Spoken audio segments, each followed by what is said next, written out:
Believe it or not, population collapse could be a good thing. The thrust of their argument is avoiding a civilizational crisis where social security fails, businesses shutter, and we enter a societal and cultural death spiral. But let's ask one question about this story. Cui bono?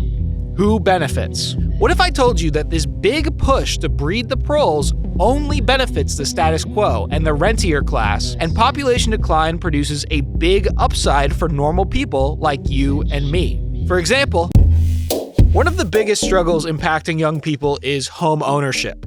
Housing remains the largest saving vehicle for the average person, but the median age of a first-time homebuyer has climbed by a decade over the past 30 years. Not only does this create a generational wealth gap, but having a permanent stake in your community at 28 versus 38 has an obvious effect on fertility. But what happens if the population collapses? Well, if you'll consult the chart, you can see this is just supply and demand. Imagine the amount of houses, the supply, stays static, and demand falls through the population shrinking.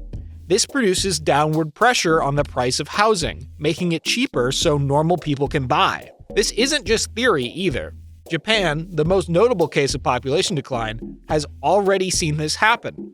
The Financial Times put out an article about Japan's ghost villages as a cautionary tale, but buried deep within, you find out the total number of households continues to rise. With falling prices, people that were previously unable to leave their parents' house or had roommates can now buy the cheaper homes. Is this a bad thing for homeowners and their valuations? Sure, in the short term. But young people can own their own homes and start families, thereby stabilizing demand. The same is happening in some European countries, and Italy is even offering $1 houses to Americans who promise to renovate rural areas. The problem is already self-correcting. But what does it matter if people can buy houses if civilization crumbles from a destroyed economy?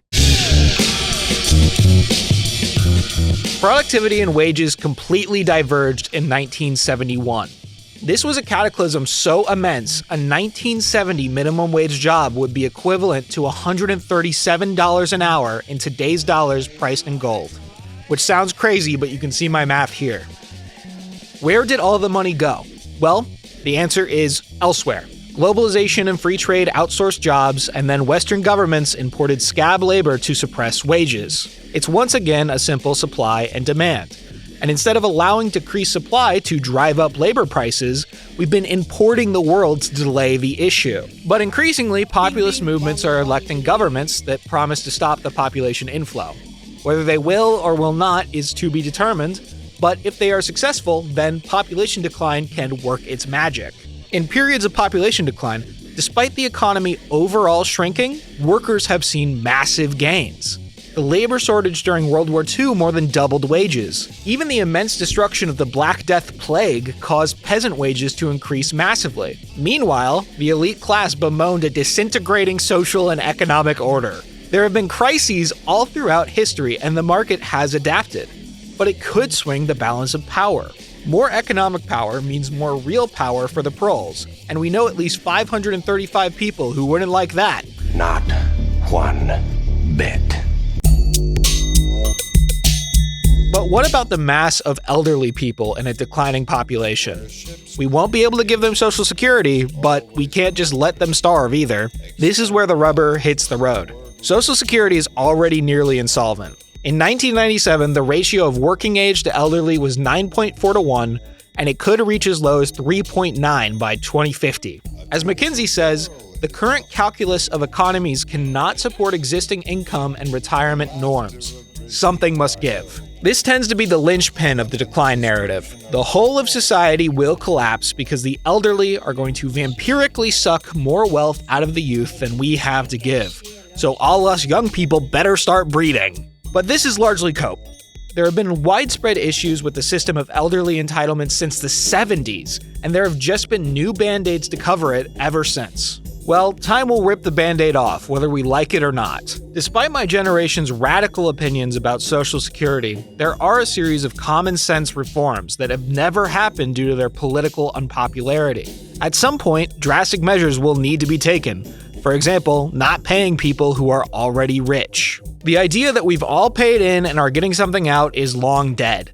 The government stole the money. It's gone. Social Security and programs like it will have to become like welfare instead of a universal entitlement, unless boomers intend to goose step around to take more than we have to give. Helping the poor and elderly is a noble goal, but supporting total boomer luxury communism is untenable short and long term.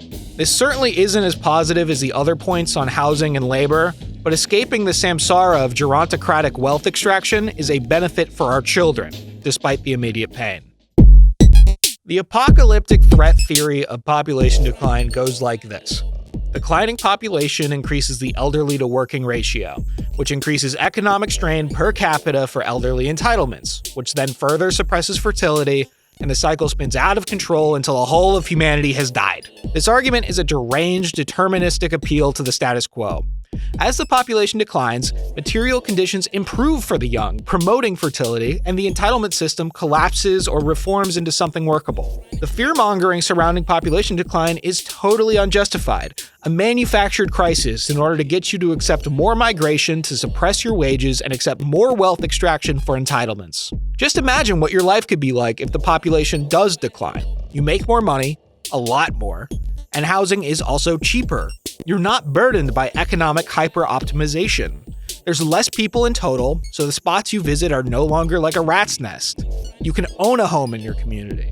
You and your girlfriend are feeling optimistic for the first time in years. You might choose to have a baby.